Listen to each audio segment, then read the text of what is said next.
My friend insisted I always listen to her problems for hours, but never returned the favor, saying, "You're the strong one, I need you more." When I set boundaries, she called me cold and uncaring, claiming, "You're supposed to be my emotional support." I calmly replied, "Friendship isn't therapy, especially when it's one-sided." My name's Rachel. I'm 38, living just outside Dayton, Ohio. I've been a nurse for 13 years. The job's hard. People don't talk about how emotionally draining it is to see people at their worst day after day. I've seen death. I've seen people lose everything. I've held hands with strangers when their own family couldn't show up. It changes you. Makes you either really soft or really numb. Marissa came into my life when I was around 29. We met at a friend's backyard barbecue. She was loud, funny, full of drama, but in a way that was kind of exciting. I didn't have a lot of close friends back then, just a few coworkers I'd grab a drink with once in a while. Marissa, though, she wanted to talk every day.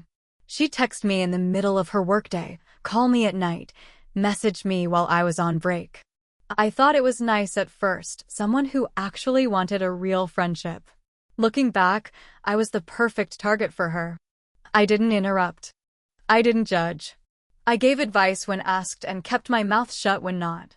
She'd call me crying over her latest breakup or a fight with her mom or how no one understood her pain.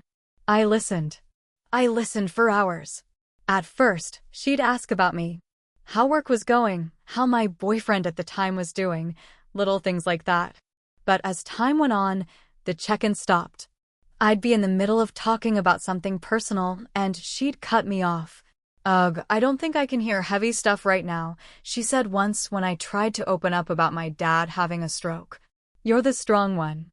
I'm barely holding it together. That phrase haunted me. You're the strong one. I need you more. It became her excuse for everything. Every time I needed to talk, she'd flip it and say something like, "You're good. You're always good." I'm not. I'm breaking. And somehow I'd feel guilty for even trying. I stayed quiet for a long time. Until last summer. I had just come off a 14-hour shift at the hospital. I had skipped lunch. A patient I'd been working with for weeks died suddenly. It was one of those days where you just sit in your car afterward, staring at the steering wheel, too numb to cry. I went home, made some cold eggs, sat on my porch, and tried to zone out. My phone buzzed. "Marissa again. I need to vent." "Call me." "No, how are you?" "No, do you have time?" "Nothing." I stared at her message for a long time. Then I put my phone face down and didn't answer. That night, I didn't sleep. Not because of work, not because of grief, but because something in me cracked wide open. I realized how hollow I felt. How I was carrying everyone else's weight, and no one even asked if I needed help carrying mine. The next morning, I texted her. "Hey, I care about you, but I'm feeling drained. Lately, this friendship feels really one-sided. I want to be here for you, but I need room to breathe too." I expected a tough conversation. What I got was something else. Her reply came fast and brutal. "So now you're making this about you? I'm sorry if I'm not fun enough lately, but I've been going through it. Not everyone can be as emotionally distant as you, Rachel. You're being cold. You're supposed to be my support." I stared at that message for 10 minutes. Cold. Uncaring. Emotionally distant. She made me feel like a monster for finally saying, "I need something too." So I wrote back, "Friendship isn't therapy. Especially not when it's one-sided." That was the line that ended it. She didn't reply for a few days. When she did, it wasn't to me, it was to everyone else. She told our mutual friends I'd abandoned her in a mental health crisis, that I was emotionally unsafe, that I had always been secretly judgmental and passive-aggressive. She twisted my boundaries into abuse. She made herself the victim of a friendship I had been holding together with both hands for almost a decade. I lost 2 friends over it, people I thought were decent. They believed her without asking me a single question. I wanted to scream, but I didn't. Instead, I got quiet. I watched. Because if Marisa was good at anything, it was burning bridges. All I had to do was stand back and let her light the matches. But I didn't just stand back. I waited. I planned. And then I gave her the final push she never saw coming. It started small. I didn't want to stoop to her level, at least not at first. But I wasn't going to sit there while someone who used me like a free therapist turned me into the villain. Marisa thrived on attention. Her whole identity was wrapped around being the center of some emotional storm. Victim, survivor, misunderstood genius, whatever role got her sympathy that week. The friends she kept were usually people going through their own mess who didn't notice how one-sided things were. Or they were like me, quiet, helpful, too patient for our own good. I started reconnecting with people she'd pushed away. Not with gossip. Just casual chickens. Coffee, a message here and there. I asked how they were doing, really doing. And without much prompting, they started telling me what they had gone through with her. She'd called one woman a toxic bitch after she took a few days to respond to texts. Another friend had lent her $300 for rent. Marisa never paid her back and ghosted her for months. She had screamed at a guy in public for abandoning her because he canceled plans to visit his sick mom in another city. It was all the same pattern. People finally started seeing it. Marisa, meanwhile, still hadn't noticed I was doing anything. She thought I was gone, defeated. I stopped posting on Facebook altogether. She thought she had won. But I had one last card to play, and I waited for the perfect moment. A few months later, one of our mutual friends, Jess, was hosting a backyard party. Not a huge thing. Just 20 people, mostly locals, mostly people who knew both of us. Jess invited me directly. "You should come," she said. "A lot of people miss you. I think it's time." I said yes. Marisa was going to be there. I knew that going in. But this time, I wasn't afraid of what she'd say. I was ready. I walked in that night like nothing was wrong. I hugged people, smiled, laughed. She noticed me from across the yard and immediately stiffened. You could see the gears turning in her head. Her grip on her little circle started to slip the second I walked in. She came over eventually. "I didn't think you'd show," she said, fake sweet. "I got invited," I replied. Calm, direct. People were watching. Not in a dramatic way, but they were listening. She tilted her head. "After everything, I didn't think you'd want to be around people who know what happened." I looked her right in the eye and said, "Oh, you mean the ones you told I was cold and emotionally unsafe?" Dead silence. She blinked. "I was in a really bad place, Rachel. You know that." "I do," I said. "And you used it as a free pass to destroy anyone who didn't give you what you wanted." The group went still. She looked around. No one jumped in to defend her. She started stammering. I didn't." I cut her off. "You lied. You made yourself the victim and painted me as the villain just because I stopped letting you dump everything on me. You've done it to others too. Want to tell everyone how you screamed at Kyle because he missed one call while his mom was in the hospital? Or how you still owe Melanie $300? Her face drained of color. I didn't yell. I didn't cry. I just laid it all out, slow and steady. "I gave you years of my life. I listened, supported, and carried your weight while mine went ignored. I never asked for payback. Just balance. And the second I asked for it, you tore me apart behind my back." She tried to recover. "I was hurting. I didn't mean you did," I said. "You meant every word you said. But now people know the full picture. Not just your version." I turned to walk away. And just before I left the circle, I said one more thing. "You called me cold. But cold is what you get when you drain all the warmth out of someone." I didn't have to stay and watch what happened after. But from what I heard later, people didn't look at her the same again. She tried to do damage control.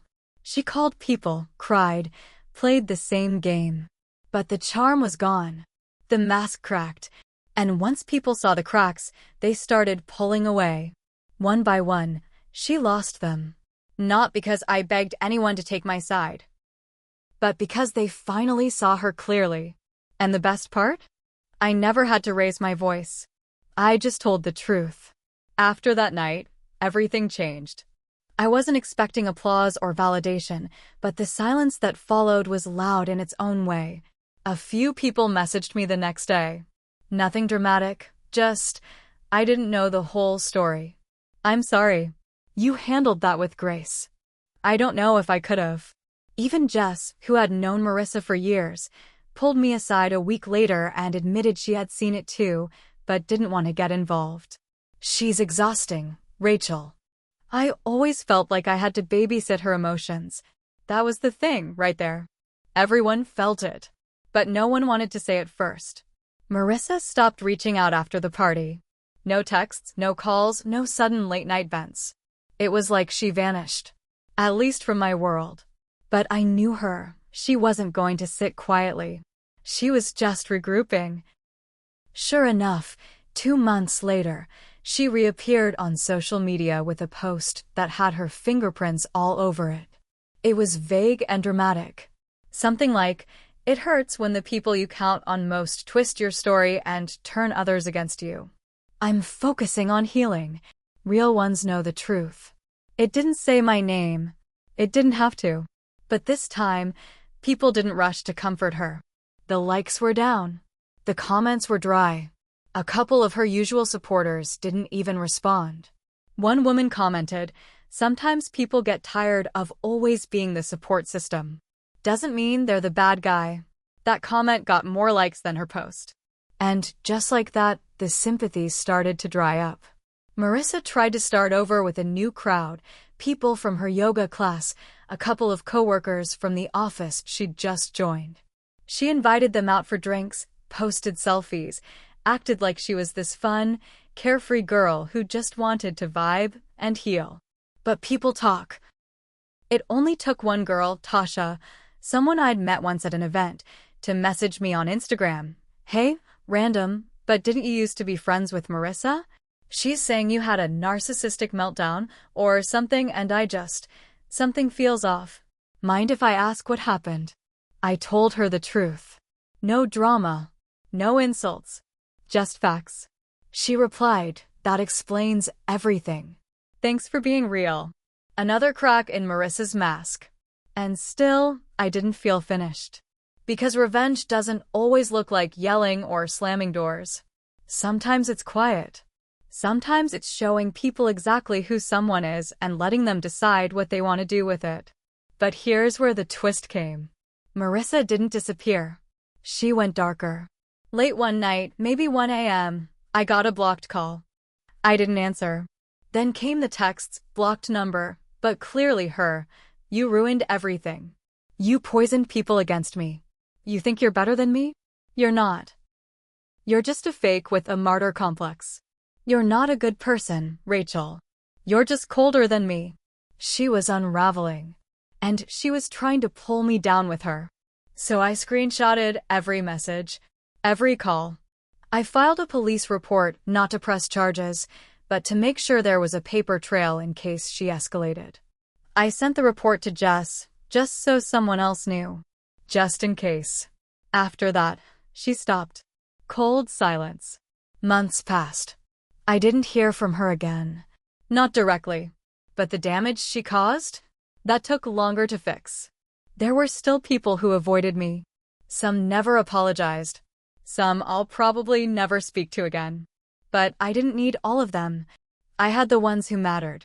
The ones who took the time to ask questions, to listen, to come back when they realized they'd been manipulated. And more importantly, I had myself back. No more emergency 11 p.m. calls. No more being the emotional punching bag. No more guilt for needing space. I stopped apologizing for being human. I started telling people no without flinching. Marissa wanted to break me down until I had nothing left to give. Instead, she showed me just how much I'd been giving away to people who didn't deserve it. 6 months went by. Quiet ones. And then I heard from someone I hadn't thought about in years, Liz. Liz had been in our friend group early on, one of the first people Marissa cut off. I remembered the fallout vaguely. Something about Liz making her feel judged during a breakup. Marissa told everyone Liz was jealous of her relationship at the time. Most of us believed her. I did too. Until now. Liz reached out on Facebook with a simple message. Hey, I heard what happened with Marissa. You were right to walk away. I'm sorry I didn't see it sooner. We ended up meeting for coffee. It turned into a 3-hour conversation.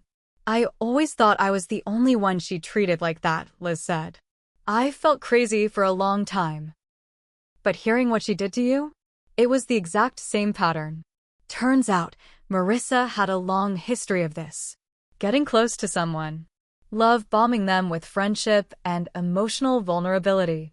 Then slowly draining them dry until they either snapped or disappeared. And if they left, she trashed them. Always made herself the victim. Liz and I stayed in touch. We weren't just bonding over shared trauma, we actually got along. It was a new kind of friendship for me. One that didn't come with the weight of someone else's breakdowns. But even as I moved on, I knew Marissa hadn't. Then, another twist. A woman named Clara messaged me out of nowhere. She worked at the same office as Marissa. Hi, sorry to bother you, this might be weird. But did you know Marissa? She asked. Yeah. Why? I think she's targeting someone here the same way you described. I found your story through someone just knows. The pattern's too familiar. Clara told me everything. Marissa had befriended a new hire, another quiet, kind woman named Denise. Within weeks, she was oversharing personal trauma, asking Denise to stay late with her, text her after hours, walk her to her car, sit with her during panic attacks. When Denise asked for space, Marissa flipped. She told HR that Denise was creating a hostile work environment, Clara said. They're investigating, but people are scared to talk. I figured you might want to know. I did. I wasn't sure what to do at first. It wasn't my workplace. I didn't want to get caught in another mess. But I also couldn't let her destroy someone else just for setting a boundary. So I wrote a letter. Not a hit piece. Just a simple, factual summary of what I experienced with Marissa. I included the dates, messages, the police report. I wrote clearly and calmly. I wasn't seeking revenge anymore. I was offering information. I sent it to Clara and told her, give this to Denise. Or HR, whoever needs to see it. 2 weeks later, Clara updated me. HR had dropped the complaint against Denise. Multiple people came forward after that. Apparently, I wasn't the only one who had kept receipts. Marissa didn't get fired, but she was moved to another department. Away from people. Away from power. That office was the last place where she still had control. Now, she was isolated again. It should have felt like a win. And maybe it was. But I didn't feel victorious. I felt done. Done with people like her. Done questioning if I was too cold, just because I stopped letting someone feed off my empathy. Done thinking that standing up for myself was a betrayal. That's not cold. That's survival. And if people like Marissa call that heartless, then I'll take it. Because the only thing colder than me now is the silence she's left, and I thought that would be the end of it. Marissa was sidelined, stripped of her influence at work, and most of our old social group either distanced themselves or quietly admitted they'd been wrong about me. I had no interest in seeing her again. I was healing, building a better version of my life with people who gave back what they took. But Marissa wasn't done. One cold morning in January, I stopped by a local bookstore downtown, this cozy little place I'd gone to since I was a teenager. I was browsing the shelves when I heard that voice behind me. Still pretending to be the quiet hero, huh? I turned around. It was her. She looked different. Worn down. She hadn't done her makeup like she used to, and her usually styled hair was tied back messily. But the venom in her voice? That was exactly the same. I didn't answer. I didn't need to. She stepped closer. You think you want something? What? Some pity friends and a couple of emails to HR. You think that makes you better? No, I said. But it means I'm not scared of you anymore. Her jaw clenched. I gave you everything, she hissed. I trusted you. You used me, I said. For years. And when I stopped letting you, you tried to destroy me. You didn't want a friend. You wanted someone to bleed out for you. She scoffed. You always thought you were better than me. You never said it, but I knew. No, I said, my voice flat. I thought we were equals. Until you made sure we weren't. She looked around. No one else in the aisle. Just us. You're so smug now, she spat.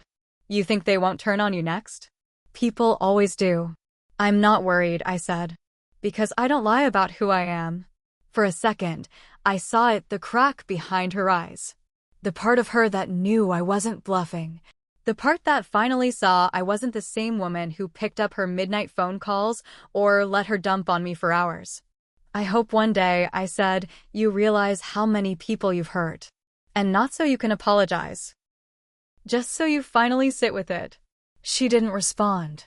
She just stared at me, eyes glassy but cold. Then she turned and walked away. And I stood there for a minute. Not shaking. Not angry. Just done. That was the last time I saw her. Since then, things have been quiet. Peaceful. I still have bad days. I still feel a twinge of guilt sometimes when I say no to people. But I remind myself that boundaries aren't betrayal.